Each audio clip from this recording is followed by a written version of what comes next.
nous avons le même plaisir et la même énergie, mesdames, messieurs, de vous servir. Et il est l'heure de vous informer. Bienvenue à tous et à toutes à cette grande édition du journal à la une de l'actualité. Les présumés voleurs portant des armes à feu ont pris d'assaut un dépôt de boissons se trouvant au marché Kisebwe dans la nuit du lundi au mardi 5 mars 2024. Les malfaiteurs ont réussi à emporter une somme d'argent importante avant de s'enfuir. Samuel Mwamba Ronstan était sur place.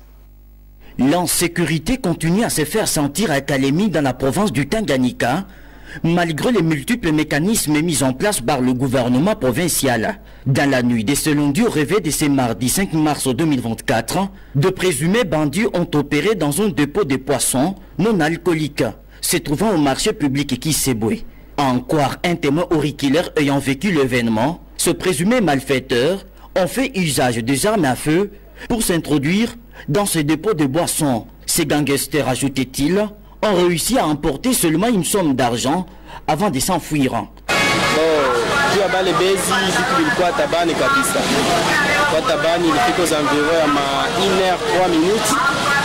Utasikia pa nyumba ndio wanapiga lukitu sasa vile kama hama marto piga ama wakapiga kwa sababu ndio nini hiyo. Na kijana ambaye alikuwa mbutike tutasikia anayama bezi ndio kijana shitu kanyamaza mbele, kijana kaendelesha.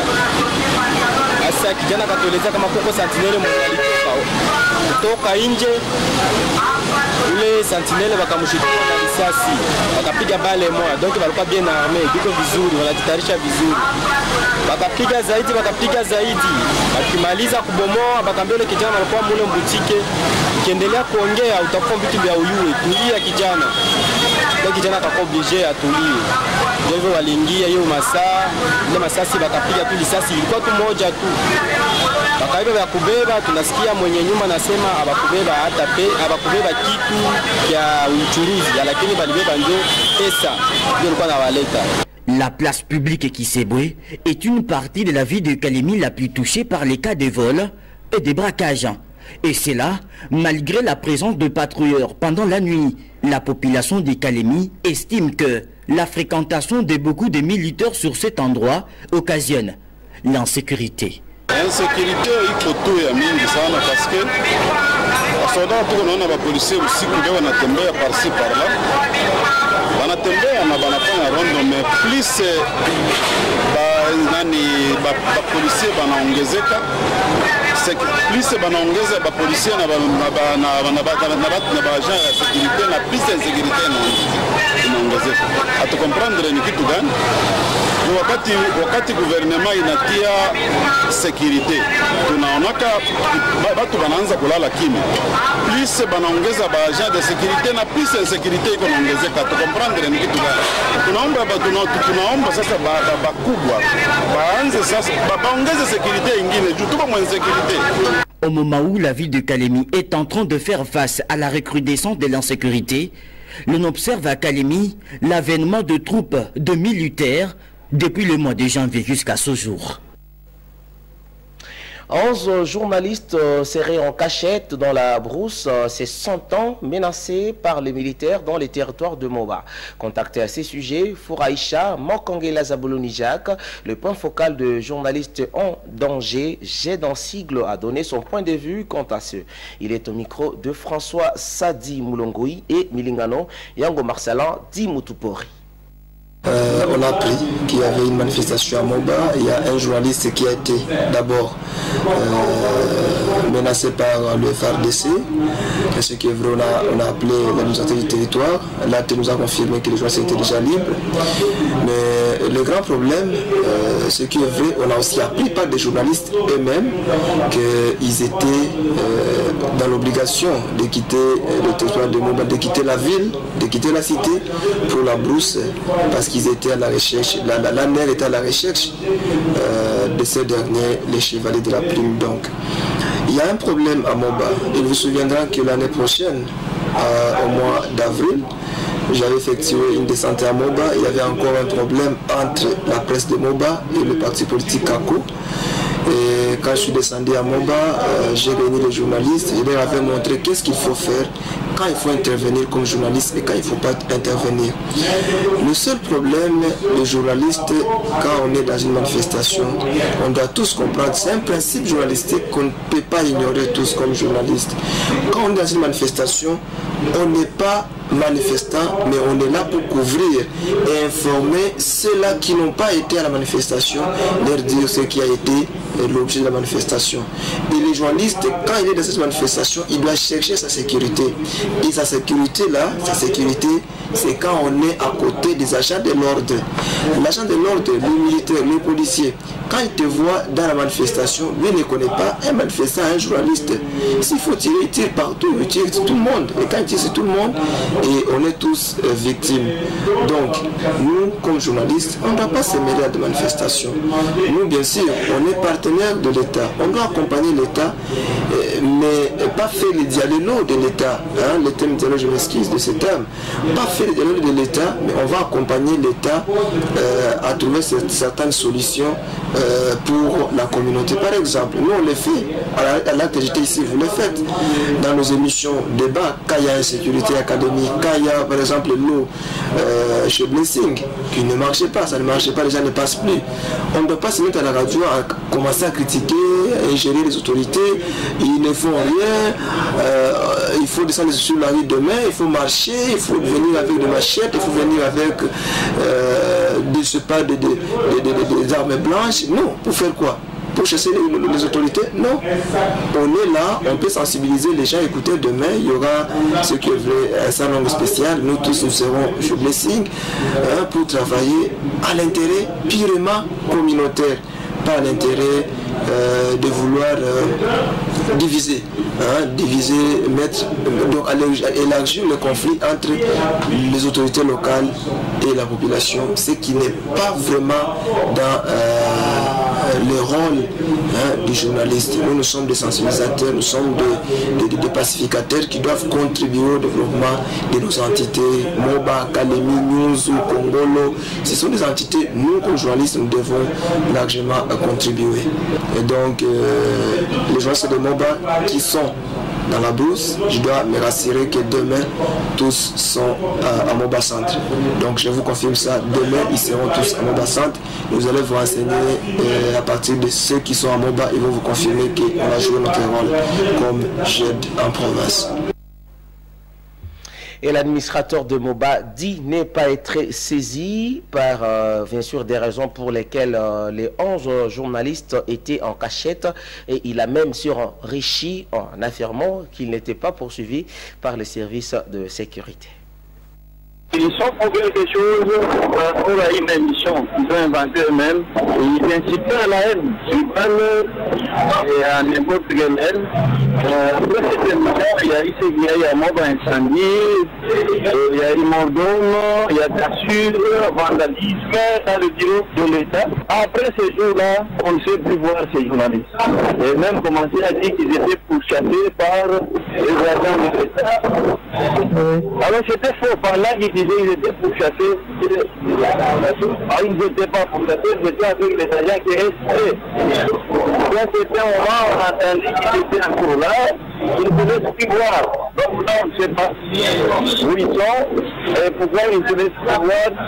Il n'y a qu'eux-mêmes qui savent. La question aussi serait de savoir, ils craignent quoi? S'ils n'ont rien foutu, ils doivent craindre. Jusque-là, il n'y a personne qui ne prend de droit ou qui le culpabilise. Okay. Donc, après cette émission, on a remarqué qu'il n'y a personne qui le pourchasse. Comment peut-on concilier le mode opératoire du système sidonien qui consiste à fusionner les 4 services générateurs de recettes nationales à la libre administration de province? Cas illustratif du port de Kalemi. Maître Jean Loutété, analyste juridico-économique, a donné son point de vue. Oui, nous devons faire la part des choses. Nous avons la province qui est régie par une loi sur la libre administration des provinces. Laquelle loi veut que la province s'autogère Étant donné que, messieurs les journalistes, la province est gérée par ses services. Étant donné que la province est gérée par ses services, la DGRTANG et consorts, raison majeure, vous trouverez que ces services sont en train d'œuvrer dans les ports pour le but de maximiser les recettes de la province. S'il advenait qu'il y a une loi contrairement à la libre administration de la province, sur le mode opératoire dans les ports de Kalemi, cela ne violerait pas en vertu de la loi sur la libre administration de la province. Étant donné que les services de la DGM est censé mettre de l'ordre, c'est de cette façon, sur la consigne donnée par rapport au mode opératoire, besoin serait d'interroger les textes qui régissent la libre administration de la province ainsi que d'autres services connus pour être installés dans le port de Kalemi. Cette cacophonie devrait être interprétée non par des sentiments, mais dans la loi pour savoir les contenus ou la ratiolésis de ces modes opératoires vis-à-vis de la loi qui régit la libre administration de la province. Les gens se posent des questions, de savoir de quelle manière la province devrait fonctionner avec ses services. Où est-ce que les services censés faire le recouvrement des recettes de la province? Cette question devrait être traitée entre les services reconnus pour être dans les ports et d'autres services qui ne sont pas censés se retrouver dans les ports. Et tous les services visent que la maximisation des recettes pour les comptes de l'État. C'est-à-dire qu'il est censé que chaque agent est censé connaître la loi. Et si on fait la méconnaissance de la loi, c'est-à-dire dans ces cas-là, vous ne pouvez pas marcher selon ce que la loi a déjà prévu. C'est sanctionnable. Raison majeure, nous demandons, s'il advenait que la loi interdit au service de la province d'être dans le port de Kalemi, il faut chercher d'autres stratégies pour arriver à faire le recouvrement des recettes de la province. Parce que la province doit fonctionner et le gouvernement central aussi doit fonctionner. Ce qui est recherché par la DGM, c'est de mettre de l'ordre parce qu'on a constaté qu'à Kalemi, il y a un désordre terrible dans notre port. Je n'ai jamais été commerçant, mais les commerçants déplorent de la manière dont le port de Kalemi est en train de fonctionner. De quelle manière les services sont en train d'embêter les paisibles citoyens. Nous devons tous être esclaves de la loi en répondant à ce que la loi nous recommande de faire, que de faire selon les sentiments. Mesdames, Messieurs, l'inondation du boulevard Lumumbashi arrive par les eaux de la rivière Lukuga en ébullition continue à perturber la circulation routière qui occasionne la hausse de prix de transport à Kalemi, dont la province du Tanganyika. Ceci, c'est un reportage de Samuel Mwamba Ronstan, François Sadi Moulongoï et Imerda Mouanvita. Voici à quoi ressemble la route principale faisant la fierté de la ville de Kalemi, chef-lieu de la province du Tanganyika. Elle s'appelle le boulevard Lumumba. Cette route construite depuis le régime Richard Ngoyi Kitangala, sur financement de l'ancien gouvernement Joseph Kabila Kabange, se voit ce jour inondée suite au débordement des eaux de la rivière Lukuga. L'inondation du boulevard Lumumba par les eaux de la rivière Lukuga est aussi occasionné par le déversement de eaux issues de caniveaux bouchés longeant les accotements de cet artère principal.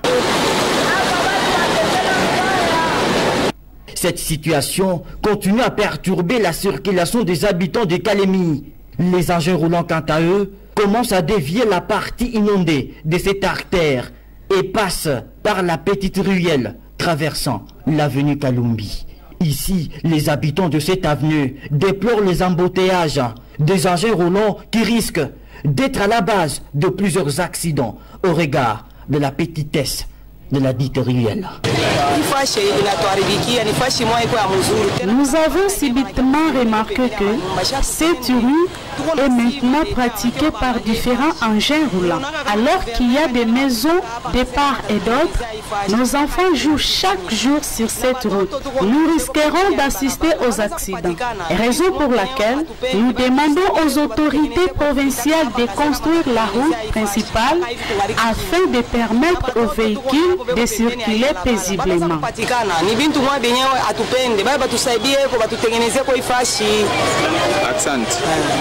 L'inondation du boulevard Lumumba par les eaux de la rivière Lukuga occasionne à son tour la hausse de prix des transports en commun dans la ville de Kalemi. Désormais, les trajets Kisebwe-Kamko, qui coûtaient autrefois 1000 francs, coûtent actuellement 1500 francs congolais, a dit un motocycliste. Si nous avons pensé à hausser les prix, ce n'est pas de notre volonté, mais plutôt parce que nous souffrons avec l'état désagréable de notre route. Prenons l'exemple du trajet Kisebwe-Kamko, où nous demandons maintenant 1500 francs à nos clients, avec comme explication: la route par laquelle nous passions jadis n'est plus facilement praticable. La seule chose qui fera en sorte que nous reprenions le plus normal, c'est l'asphaltation des routes par le gouvernement provincial.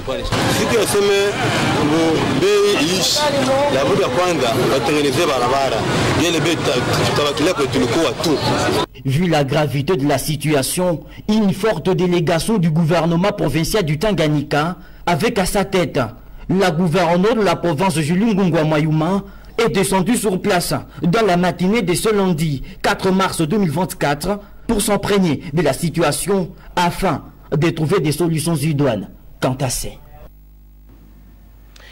L'UE exhorte Kinshasa et Kigali à privilégier le dialogue. Ce titre du journal en ligne Forum de ZAS à la une de médias et journaux qui l'ont apparu le matin de ce mardi. Mesdames, Messieurs, écoutez cette voix de Melchior Katontolo-Kolo pour la lecture du journal de journaux.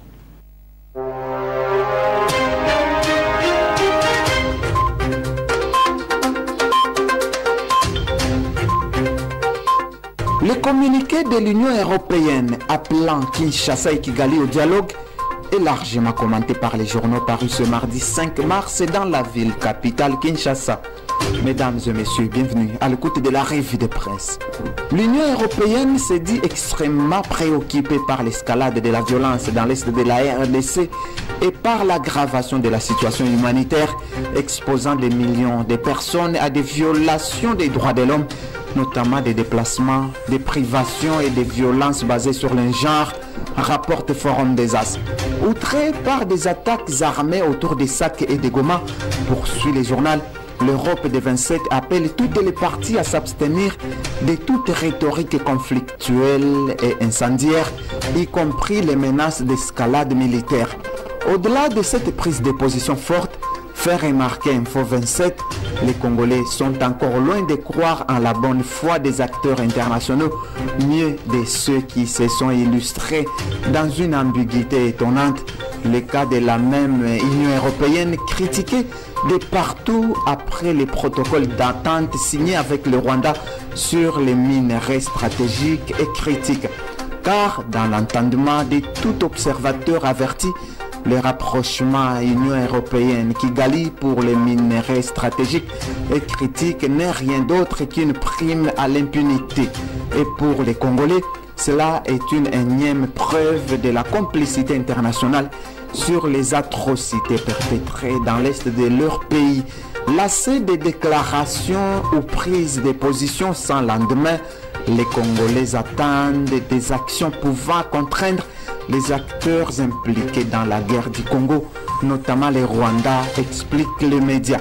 Sur un autre sujet, l'agence congolaise de presse indique que la cour d'appel de Kinshasa-Gombe a promis à son audience tenue lundi de rendre le 14 mars ses arrêts sur les requêtes en contestation des résultats provisoires des législatives provinciales des circonscriptions électorales de la Gombe, Ngiri, Kintambo et Makala, ville de Kinshasa. Au cours de cette audience, poursuit l'agence, ces affaires ont été appelées, notamment celles opposant le mouvement de libération MLC en sigle de Jean-Pierre Bemba à la Commission électorale nationale indépendante, CENI en sigle et consorts. Les avocats du MLC ont contesté la proclamation de Fiston Moussengo Lukwebo comme député de la circonscription de la Gombe. Ils ont requis ainsi l'annulation de ces résultats proclamés par la CENI car il aurait usé des manœuvres frauduleuses. Fin de ce journal des journaux. Mesdames, Mesdemoiselles, Messieurs, merci pour votre sympathique attention.